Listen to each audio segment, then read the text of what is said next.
Father, you said it is not good for man to be alone.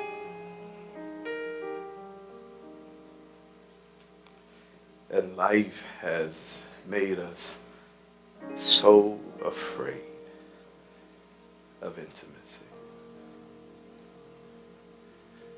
Your first act of correction in the garden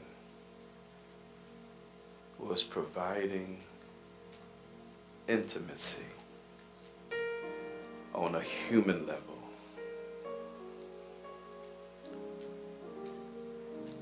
And then fast forward to the last Adam. And he gave us a way to restore that.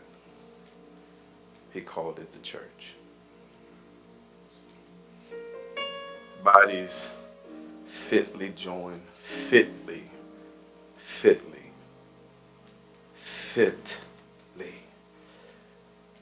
That means in the grooves, fitly joined together. Not out of some casual nature, not out of tradition, fitly joined together out of necessity. It's needed because it's not good, it's not agreeable to be alone. We're no match, God, for this world. Alone. We're no match for ourselves. Alone. Alone we will self-destruct. Self-sabotage. Alone. So, Master, with a heart of gratitude and even uncomfortable feelings, I say thank you for just being able to hold this hand. My fellow sojourner, my fellow pilgrim, my fellow believer who's also trying to make sense of life. I am not alone. And together we set thousands to flight. I'm grateful when I hear their worship that lets me know they're prevailing, and so can I. I'm grateful when I hear their praise after I hear their testimony. That tells me they're not quitting. And so I'm now motivated to do the same. You were brilliant when you created this idea called the church. You knew what we would need in the midst of contending with life's curveballs and highs and lows, and disappointments and setbacks, all of which none of us are immune to. We all go through them. No matter how deep we feel we are in relationship with you, no matter how pure our worship may be, no matter how well we have managed to obey, somehow pain still finds us. Somehow trauma still finds us. Somehow disappointment and discouragement still finds us. But if I can reach for a hand that knows God and life, that knows joy and sorrow, that knows the mountain as well as the valley, who knows how to give God a scared yes when I can't manage the strength to part my lips.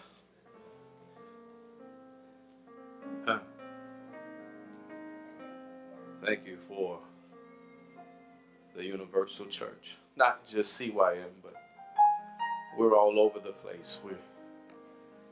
in every city, in every state. We're in every country, in every continent. There's always somebody who knows you in life that I can reach for. Thank you for not just saying it wasn't good to be alone, but you made sure we didn't have to be. You didn't just tell us, you made a way. And so we rejoice in the fellowship today. We rejoice in your provisions today. And we stand up now in whatever state we may be in, serving you because of your goodness, serving you because of the process we've already come through, serving you because of the hope that still remains, that you will do a work unto completion. Serving you because you serve us. Rendering praise unto you because you gave us breath. And you said, let everything that has breath. And this morning I'm awake and I'm breathing, so therefore you did your part. You did your part. Now it's time for me to do my part. This arrangement is bigger than my circumstances. My circumstances tell me to be quiet, but I made a promise to you before the circumstance showed up. And so since I said if you give me breath, I'd praise you. Therefore, God, I'm going to praise you. Heaviness of heart doesn't matter. I'm going to praise you. Depression doesn't matter. I got to praise you. I gave you my word before the heaviness showed up. You've kept yours. I need to keep mine. Your word came before the heartbreak, so I bless your name. I bless your name. I bless your name. Even if it doesn't feel good in the moment, I bless you for what you did in the past, which reassures me that this moment, I'm still more than a conqueror. So for that, God, these lips can't stay closed, because silent praise is no praise at all. Silent praise is no praise at all. You didn't demand volume. You didn't specify words.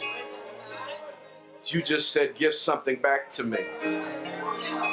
And Father, I've learned something about you. I've learned something about you. I've never given you something that you just kept. Everything I've given to you, you've treated as seed.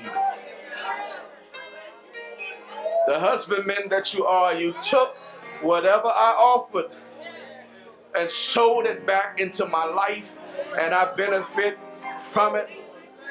So this praise is me sowing a life that's praiseworthy back into mine. My praise is a reflection of our history, your resume, my belief. My praise is a deposit on my future. A deposit on my future. I will not risk my future with silence. I will not. I will not. So again, I square my shoulders and I lift my head and I declare, from the rising of the sun.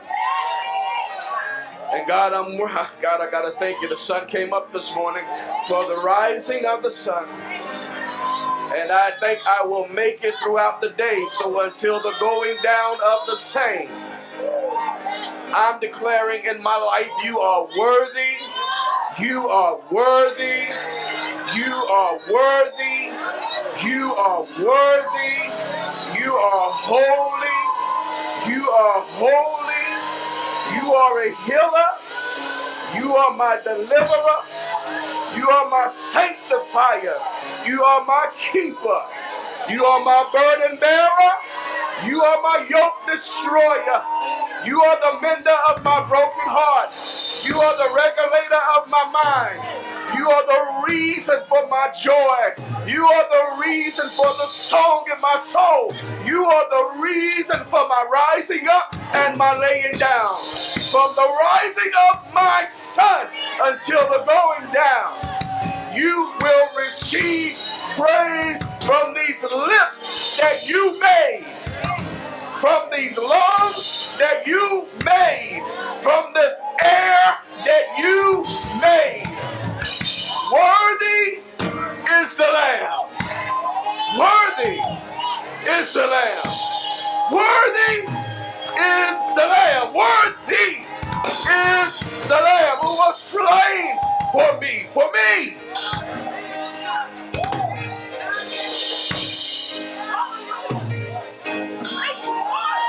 Now, may the meditations my heart made these words that proceed from my lips. Please, Lord, I pray that they are acceptable.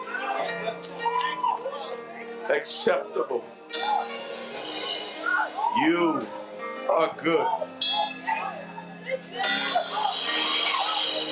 You are merciful. And I'm a witness that it endures for all generations. I know, because I heard my grandmama say you were merciful. One generation, I heard my mama say you were merciful. Another generation, now God, I stand in your mercy myself, declaring you are merciful. Your mercy has endured for generations. I say, your mercy, and it shall flow to our children's children. In Jesus' name, amen.